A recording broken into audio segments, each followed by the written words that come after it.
Okay, I'd like to share with you my story. Early this year, I had a physical condition called urticaria, or nettle rash. It's a rash that came up on my body, started with coming on my arms, and then it got worse going to my torso. I went the normal route, which is going to the doctors, and the doctor had to just diagnose what it was all about, so I knew what I was facing.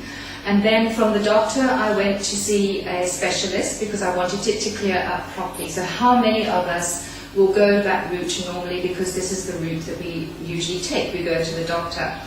Now, being a healer, I know that underlying every physical symptom is an emotional stress. But I didn't work immediately with my stress. All I wanted to do was the quick fix route to get rid of my symptoms. But after 2 months, my symptoms still persisted, and by this time I'd been on 2 different types of antibiotics, and I had tried various creams, and nothing had worked.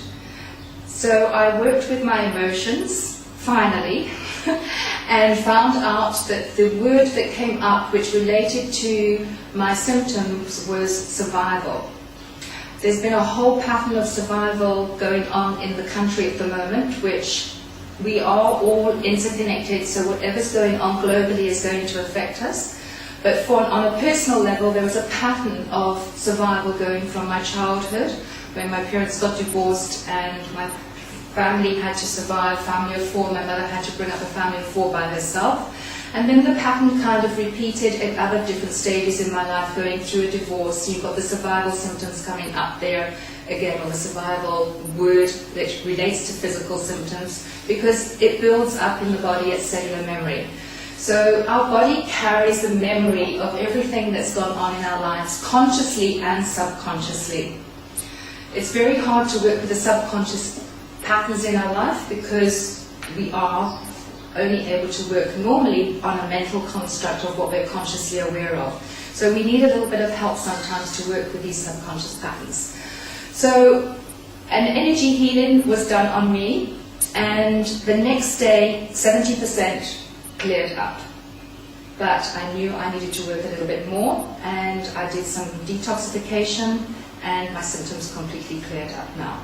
The reason why I'm sharing this story with you is because if I had gone on with the antibiotic route, it would have been perhaps another 3 or 4 lots of antibiotics, and I would have still been left with a problem, because the antibiotics were supposed to have cleared it up straight away, but obviously there was another reason that I needed to work deeper.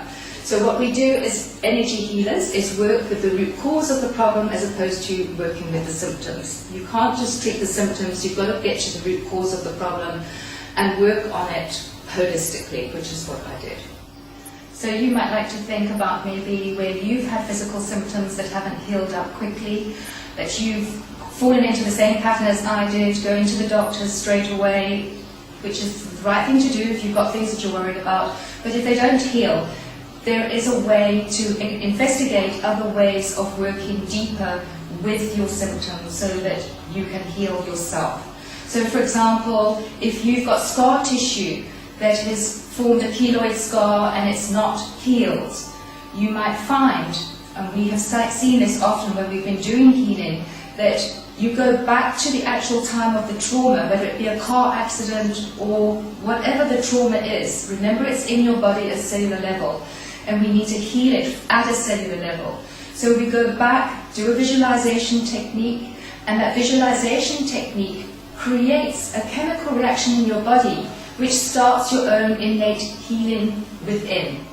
And I've seen scar tissue completely flatten out in front of my eyes. So physically you can see, and simultaneously you can see, that the body can heal itself immediately. It doesn't even need time.